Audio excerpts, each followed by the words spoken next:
There is a story about a man who waited for the wind to blow in the right direction before he set sail. Years passed, the winds changed many times, but his boat never moved an inch. Why? Because he never untied it from the dock. Action is not about waiting for the right moment. It is about choosing to move, especially when you don't feel like it. There's a common myth we've all grown up hearing, that successful people wake up every day, overflowing with motivation, ready to conquer the world, that they are somehow naturally gifted with more drive, more energy, more clarity than the rest of us. But here's the hard truth, they don't. What separates those who do from those who don't is not motivation, it's discipline. Motivation is the spark, but discipline is the firewood. The spark may light things briefly, but without fuel, it dies out just as quickly. Discipline is the force that keeps the fire burning, even when there's no wind to help it along. Let's make it even clearer. Motivation is emotional, but discipline is strategic. Motivation depends on how you feel. Maybe you slept well, had your coffee, read a good quote, and you feel inspired, so you do the thing, but what happens the next day when you're tired, anxious, or simply not in the mood? That's where most people fall off. They wait until they feel like it again, and sometimes that wait lasts days, weeks, or even forever. But discipline doesn't rely on mood. It's about doing the thing whether you feel like it or not. You train your mind to act out of commitment, not emotion. There's a reason elite athletes, monks, soldiers, and masters of any craft build systems, not just mindsets. Systems anchor action. Systems are routines, rituals, and habits, consistent structures that support consistent results. They don't rely on the randomness of how you feel in the moment. That's the beauty of discipline. When your emotions fluctuate, when laziness, distraction, or fear start creeping in, your system kicks in. You don't have to think about whether you should do it. You just do it because that's what you do. It becomes part of your identity, not just a one-time decision. Let's take a small example.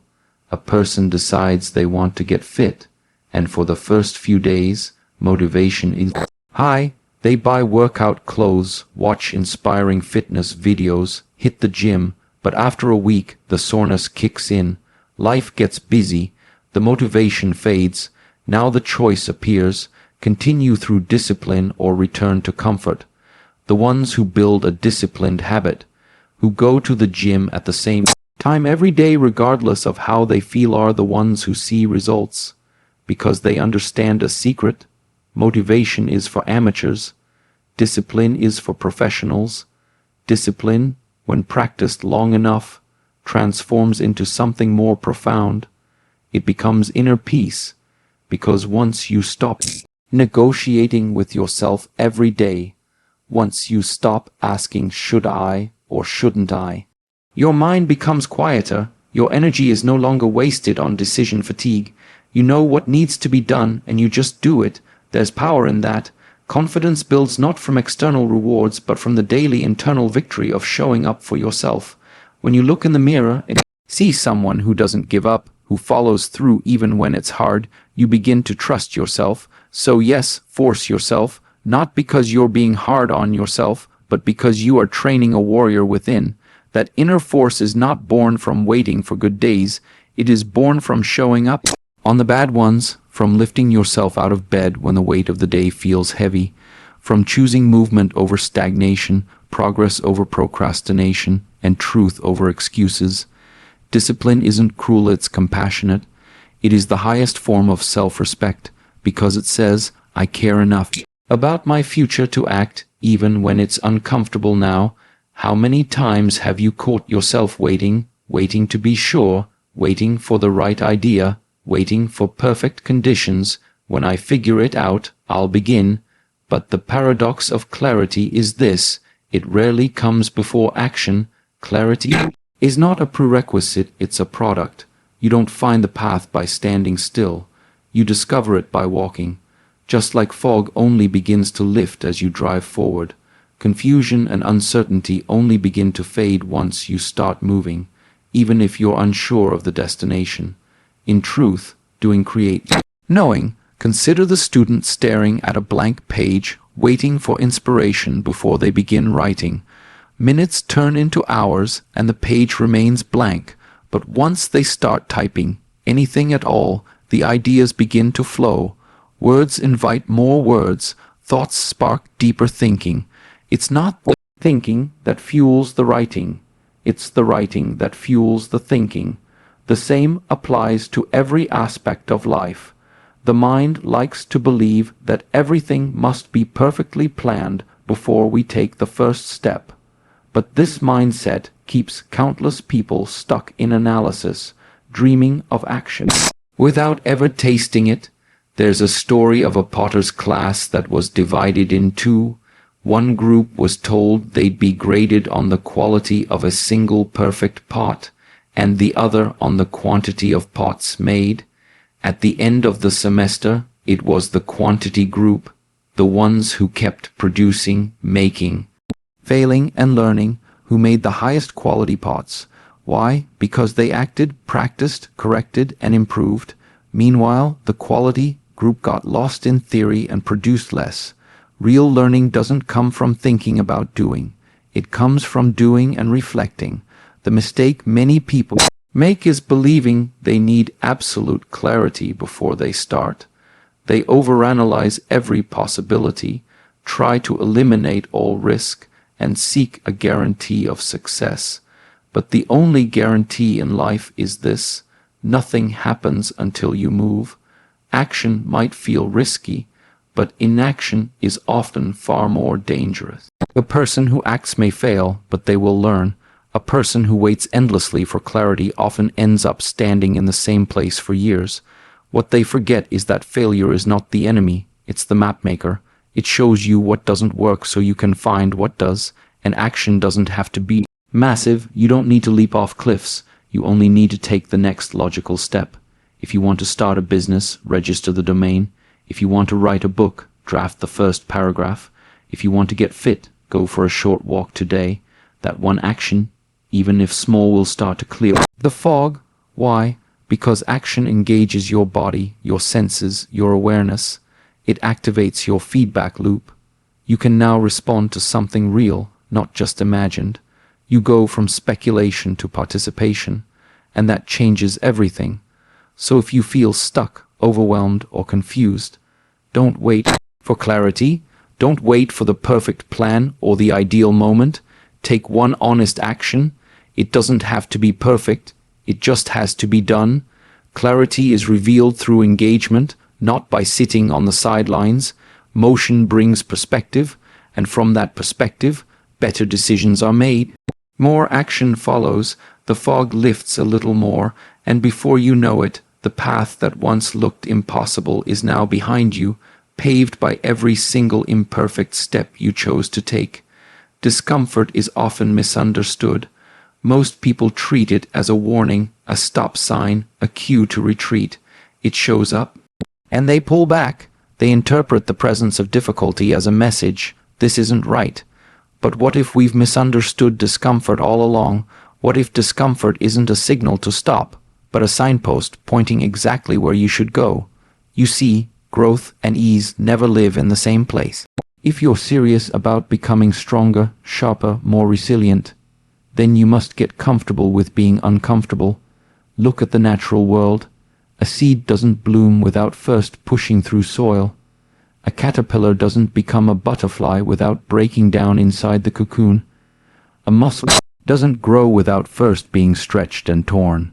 Discomfort is nature's way of forcing change. It's the stress that strengthens, the pressure that sharpens, the resistance that refines. If you always choose what's easy, your life will be hard. But if you choose what's hard now, your life will become easier later. This isn't a motivational quote, it's a universal truth. Discomfort is the furnace where transformation is forged. Every time you experience discomfort, your instinct will be to escape it. You'll want to delay the hard conversation, skip the workout, procrastinate the project, or numb the anxiety with distraction. But here's what's powerful: when you do the opposite, when you step toward the discomfort instead of away from it, you activate your inner power. Why? Because you prove to yourself that you can stand in the fire without burning, that you can hold space, uncertainty, effort, even pain, and still move forward. That's when you stop being controlled by fear and start controlling your own life. Discomfort is not your enemy, it is your teacher, and like any great teacher, it doesn't speak softly. It challenges, it provokes, it confronts your limitations. But it also reveals something incredible. Your limits are rarely real, they're just untested. Think about the first time you tried something truly hard. Public speaking, running a mile, waking up early, saying no, asking for help. At the time, it felt impossible, but after pushing through, what happened? It became normal. What was once unbearable becomes your new baseline. That's what growth feels like. It's uncomfortable, but it's not dangerous. In fact, it's essential. A key shift happens when you stop trying to avoid discomfort and start seeking it out intentionally. Not recklessly, but mindfully. You begin to ask, where am I avoiding effort? What am I afraid to feel? What challenge have I been dancing around? That's where the gold is. That's where the next version of you is waiting. Not in your comfort zone, but at the edges of it. That space between who you are now and who you could become. That's discomfort. It's the price of admission to your own potential. So don't run from discomfort. Recognize it. Honor it. Step into it with courage, because the path to your goals, the real, meaningful ones, always passes through discomfort. The people you admire, the ones doing hard things and making impact, they're not immune to discomfort. They've just learned to walk with it, to use it, to let it sculpt them instead of scare them, and you can do the same. All it takes is a shift in perception. Discomfort isn't a wall, it's a door, and behind that door is everything you're capable of becoming. There's a quiet force that creeps into your mind every time you attempt something meaningful.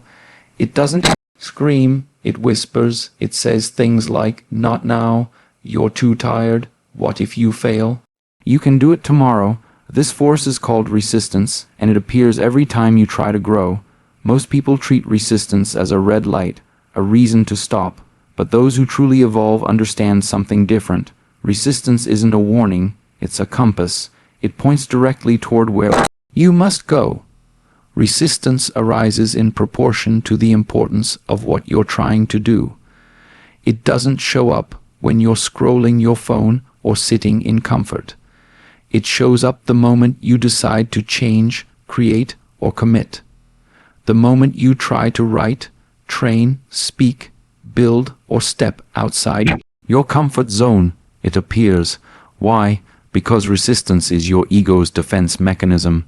It fears change. It fears uncertainty. It would rather keep you safe, small, predictable. But here's the irony. What feels safe is actually what keeps you stuck.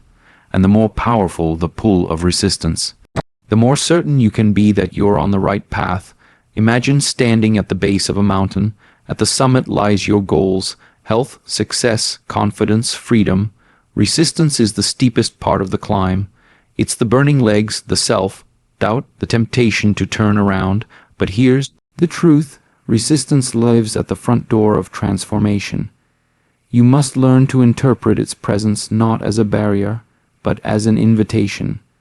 When resistance shows up, don't shrink back. Lean in. Because resistance only appears when something inside you is about to be stretched, strengthened, or awakened. The mistake many make is waiting for resistance to go away before they act. But that day never comes. Resistance never fully disappears. It only gets quieter the more you move through it. And ironically, the only way to silence it is to act anyway. The very act of doing what you're resisting neutralizes its power. It's like fog that vanishes the moment you step into it. On the other hand, the longer you hesitate, the more resistance grows. It feeds on your delay. It multiplies when you avoid.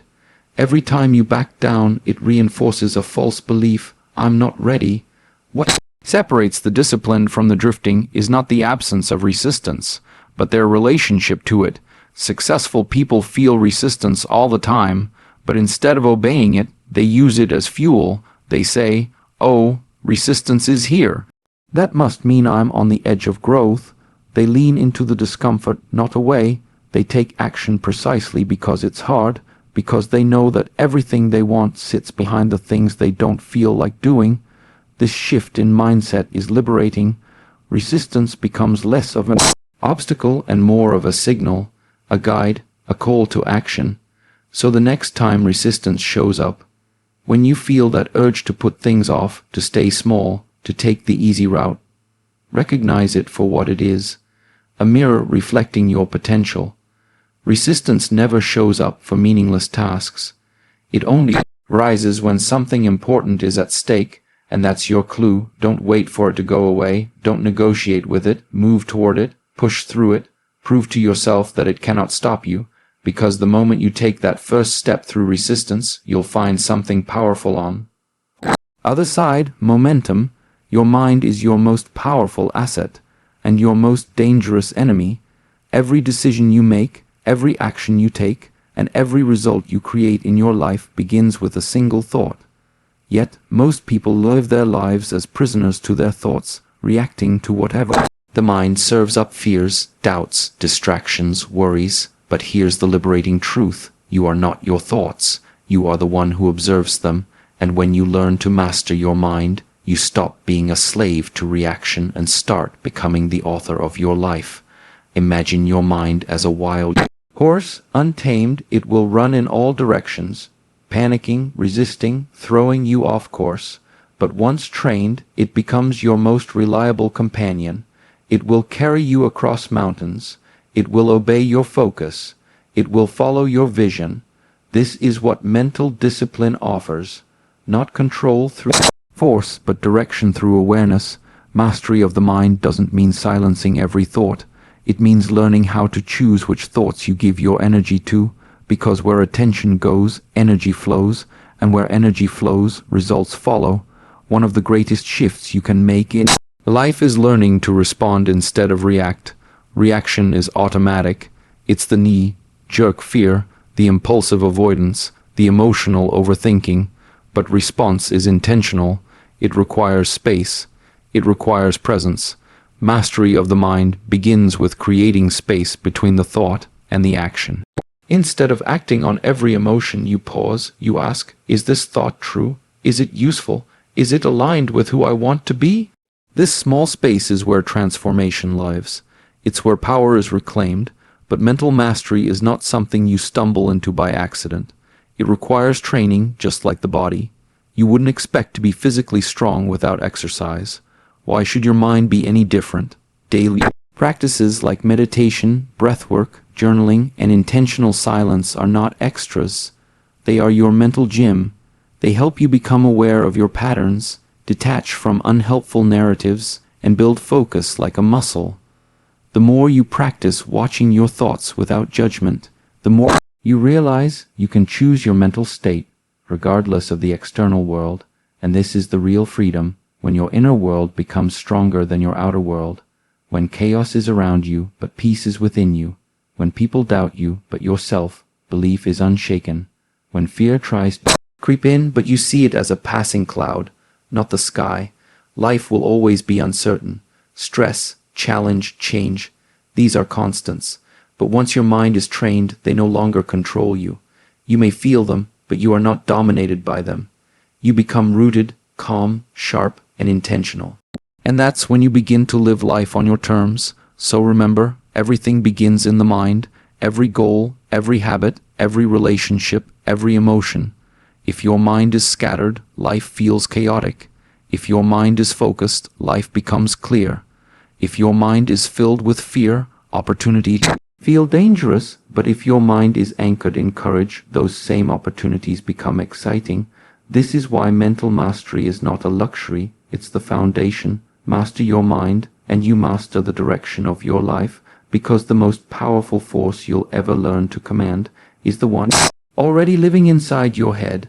We often make the mistake of believing that change must be dramatic to be effective, that transformation is born in loud, heroic action. but the truth is far simpler and far more powerful.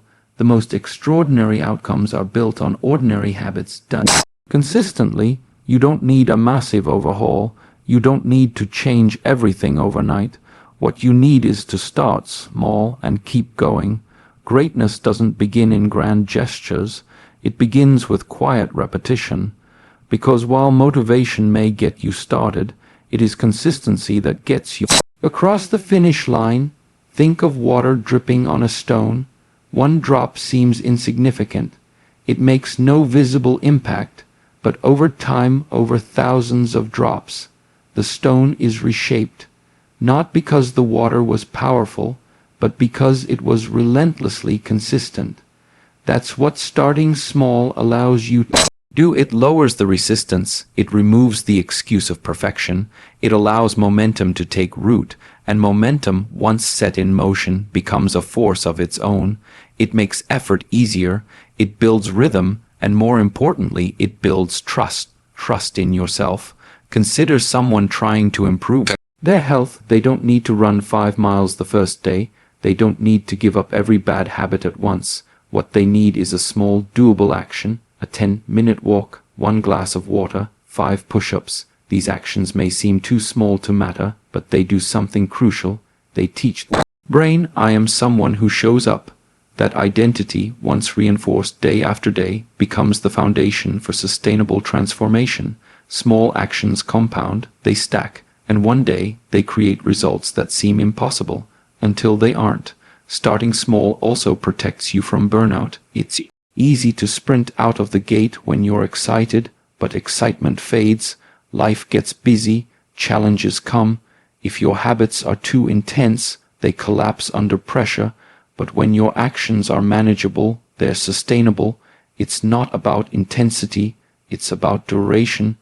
Anyone can act with passion for a day, but what matters is what you do when no one's watching, when the applause stops, when you're tired, bored, or uninspired. That's where consistency proves its worth. It keeps you anchored, and consistency isn't just about repetition. It's about presence.